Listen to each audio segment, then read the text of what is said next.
Put into bat first by New Zealand, 172 all out. Afghanistan, of course, the match had a few rain interruptions, but the biggest interruption in the Afghanistan inning was Jimmy Neesham picking up his maiden 5-wicket haul in ODI cricket, and this is now the 5th 5-wicket haul for any Kiwi bowler at the World Cup. I'm Nikhil Naz. You're watching ESPN Cricinfo Matchday. A warm welcome to all our viewers watching us on ESPN2 as well as digitally on our platform ESPN Cricinfo. Joining me, Darren Ganga, Ajit Agarkar, Kyle Mills joins us now from New Zealand. Darren, I'll start with you. All this talk about Taunton being a high-scoring venue, all we get to see is 172. Yeah, and I guess that's because of the brittleness of this Afghanistan batting. We spoke about it. We spoke about the top order and the middle order contributing towards getting a good total for Afghanistan. Well, today it was the opening pair that produced 66, something that they've not had in the previous two matches. Yeah. But I think the middle order let them down. That is where they lost many wickets at quick intervals. If you look at where they lost most of their wickets, it's that power play 2, that 9 wickets fell, only 1 wicket falling in power play 3. So if you don't bat well in the middle overs, I'm sorry to say, you're going to pay the price for it. And all credit to New Zealand in the manner in which they bowl. I thought their out cricket was excellent again. Their catching, their support for their bowlers, something that we've seen this team do very well in the previous two matches. Not to take any credit away from the New Zealand bowlers, Lockie Ferguson, Jimmy Neesham, outstanding for their team, but certain shots are questionable there, especially from the senior players. You saw Naib, the captain, play a airy-fairy shot, similar with the other senior players that we saw while they came out to bat. Yeah, I mean, that's got to be a very disappointing performance for Afghanistan. I think the one place, the conditions were good. Okay, there was some intimidating bowling from the New Zealand, the Kiwi bowlers, but that's only because they realized it's such a good pitch. So they needed to do something different after the start that Afghanistan looked like getting. So disappointing performance. I think the one thing we've always seen from Afghanistan is a lot of heart. They usually don't give up easily. Today, I think they made the job a lot easier. Yes, there was some quick bowling. I mean, you are going to get some quick bowling at this level. I think, Neesham was really good, but some of the wickets, like you said, or some of the shots, they must be very disappointed with it. Had an opportunity to bat 50 overs. I mean, no one's expecting them to get a 350. But the least you can do is give yourself best chance to bat 50 overs and then see where your total ends up. I'll get into the New Zealand bowling, but a quick word. You spoke about that 66-run partnership. I mean, yes, a good base for them to have carried on from there. But even those 66 were very lucky, you'd say, on certain occasions, got away with it. It could have been very well worse than 172 at one stage. Well, that's how they play. I mean, they take their chances.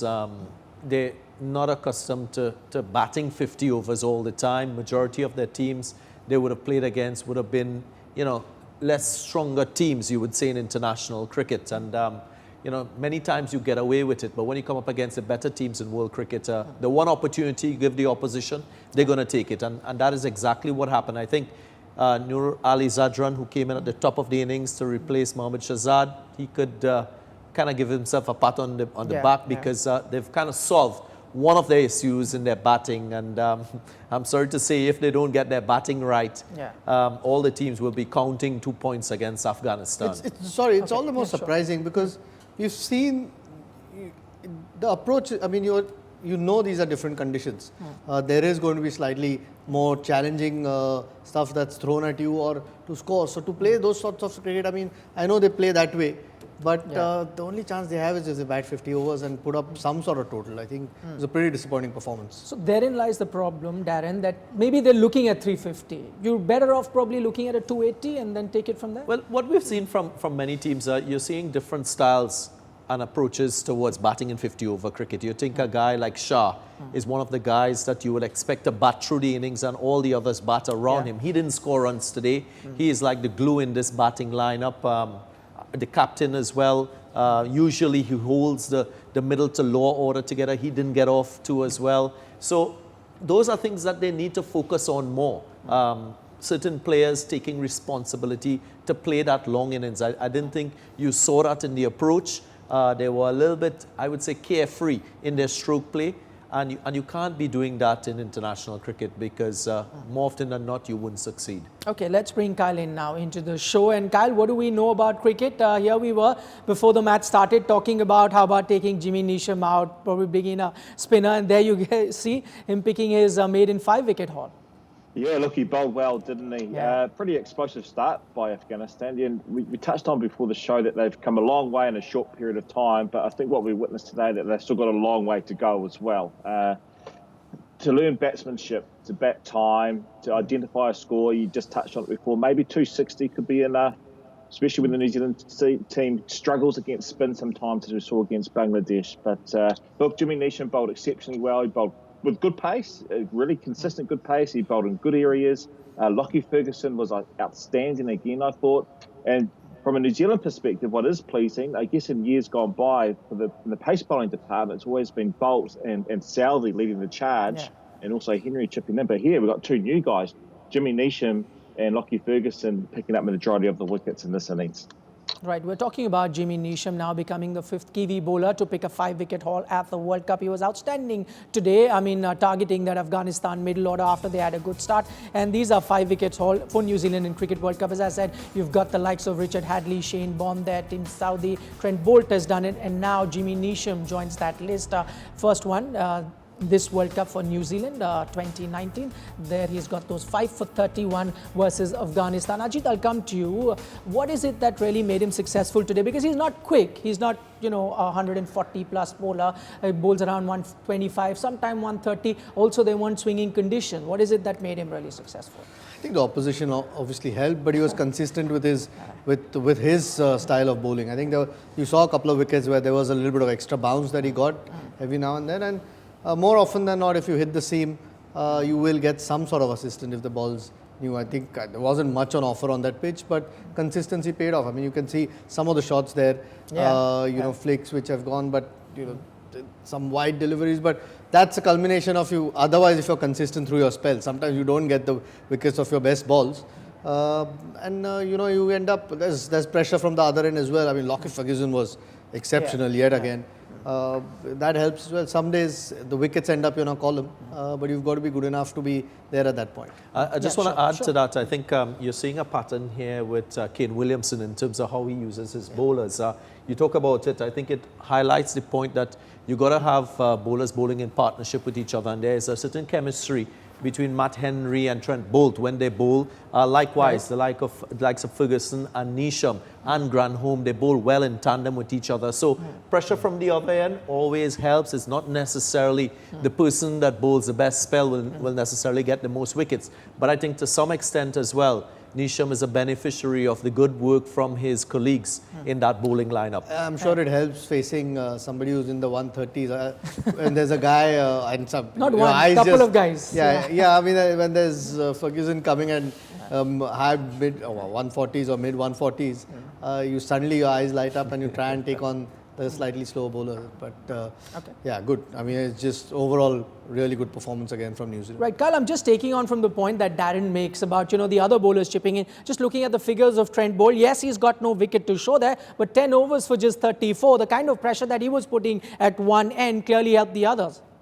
Yeah, look, when you play against a team like Afghanistan, they're just wanting to score runs all of the time. So you just need a short period of pressure, and that might just be 6 balls. And if that bowler's doing it at one end, your partner at the other end's backing you up, it just creates pressure because there's just this weight on the shoulder of the batsman for Afghanistan to keep turning the run rate over. So if you can nullify that, then it's a risk-reward game. And so Trent Bolt played his part there, certainly in this innings. So just taking on from that, talking about the Afghanistan approach, I'll get both of you on that. I'm just looking at the number of dot balls. In the 25 overs that they had played, they had 98 dot balls. That's the most by any team. Second most. The most is also them versus Australia in the entire inning. So is this that approach? Either you're playing dot balls or then trying to hit a big one, which is right where the problem lies for Afghanistan. Yeah, but I've never seen them as sort of aggressive as in this inning. You can understand as Azai at the start, that's the way he plays. But not everyone through that lineup plays that way. I mean, there are certain guys who perhaps play the big shot more than try and rotate. But you've got to learn. I mean, you've already played a couple of games where your batting struggled. So the one thing you want to try and do is not give your wicket away. I think things do get easier if you stay on the pitch. And really good conditions. We saw how they started. You could see the conditions on offer are really good for batting at this point. So, yeah, I mean, I'm a little bit disappointed with them. I know they're very new to international cricket still, but the progress they've made, and they've shown a different side to them before. I think they need to. You want to see some improvement as they go along in this World Cup and not go backwards, because suddenly teams have started to intimidate them a little bit. So as Ajit says, plenty of very shots, something that we've not been seeing with this Afghanistan team. We've seen them evolve over the years, but then going back to that dot ball, is it a sign of then inexperience coming into play? When the chips are down, that's where you need to rotate strikes rather than trying to get for that, 6 or 4? Possibly an area of focus. They need to take a note of that. Some teams like the West Indies, because of their power hitting, can get away with a lot of dot balls because they make up for it. But I think a team like Afghanistan, they've got to try and apply themselves a little bit more as a batting unit. And that's the point that Ajit is making. We're all making that sometimes it's not about playing the big shots. It's about turning the singles over and building a partnership and recognizing that this approach is the right approach at this period of time. Respecting a particular bowler as well and respecting conditions. Those are things. And I think that's the art of batsmanship, which over time you would expect that the Afghanistan team will be able to inculcate and develop. For now, I think they're a little bit behind in terms of their application and in terms of their ability to assess what approach is the right approach. You're seeing pretty much a one-dimensional approach to batting, which not necessarily is the right thing in certain circumstances. Okay, as things stand right now, 172 is all that Afghanistan managed. Doesn't seem like it's a total that will take them to victory, but we'll talk about the Afghanistan bowling. Will they be able to pose any sort of challenge? We'll talk about that after a short little break.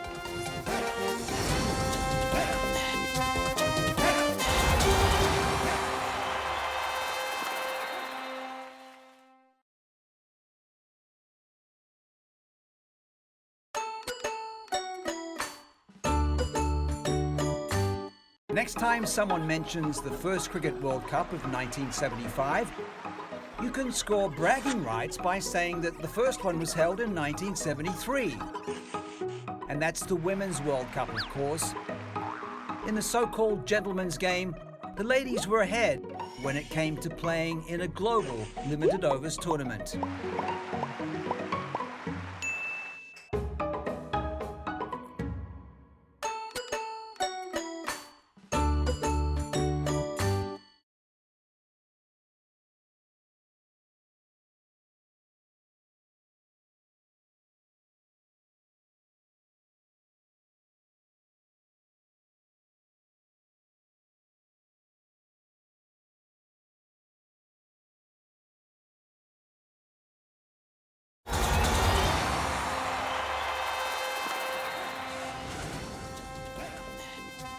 Welcome back to ESPN Cricinfo Match Day. Not too long to go now for the New Zealand team to come out and bat. That after Afghanistan scored 172. The only man with some sort of runs there, Shahidi, with 59. In fact, was the last wicket to fall for Afghanistan. As far as the bowling are concerned, you can see Jimmy Neesham, Lockie Ferguson sharing 9 wickets between them. For Jimmy Neesham, his first 5-wicket haul. Okay, Kyle Mills with us.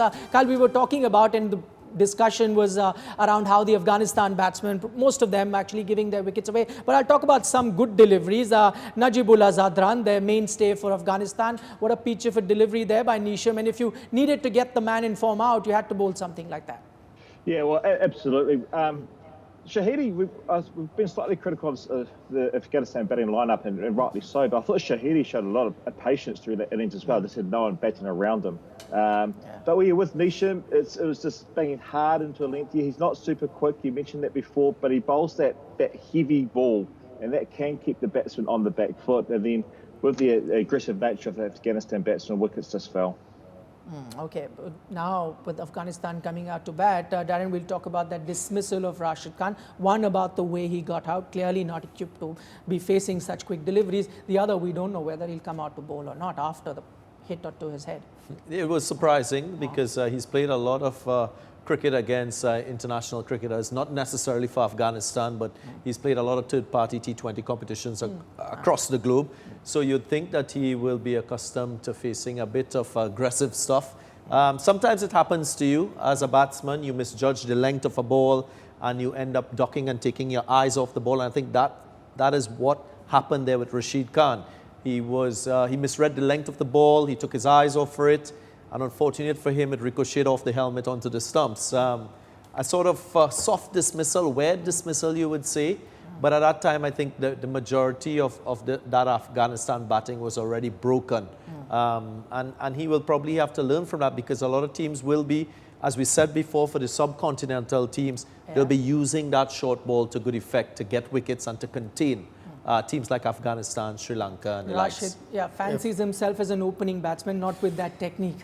No, I hope firstly he's okay. Yeah. You know, that's the first thing. And you don't want to see anybody get hit on the head. He probably has his batsman to blame. He doesn't want to be out there that early with bowlers fresh and running in. He's often said that he'd rather bat number 4, even open. Well, I mean, that must be in T20 cricket. So is that the problem, as Darren says? Cricket. You know, that they've played a lot of T20 cricket and look, they're good, but there's difference between T20. Yeah, I mean, clearly all of them have ability to hit the ball. I think we've seen in this World Cup there different challenges. I think that they need to learn, especially some of the newer players coming in. They have to learn how to play. I think this is a little bit of different World Cup at the moment with the conditions around and some really quick bowlers that more than a few teams have in them. So it's a learning experience for them. You want to see them get better as the tournament progresses. You want to see the approach change, be a bit more smarter. Quick word, because Afghanistan will be coming out to bowl. We don't know whether Rashid Khan would be available to bowl or not. We'll have to wait for that. But one thing that Afghanistan has not been doing is give Nabi the new ball, and he's done rather well with that. Is this the right opportunity to do that? You just might see that because Goptil, Munro, they like the ball coming on to the bat. Just Plus taking he's a pace. lefty, Munro. Taking pace off the ball might be the right thing to do in this situation. It's not a big total, so wickets will be more important.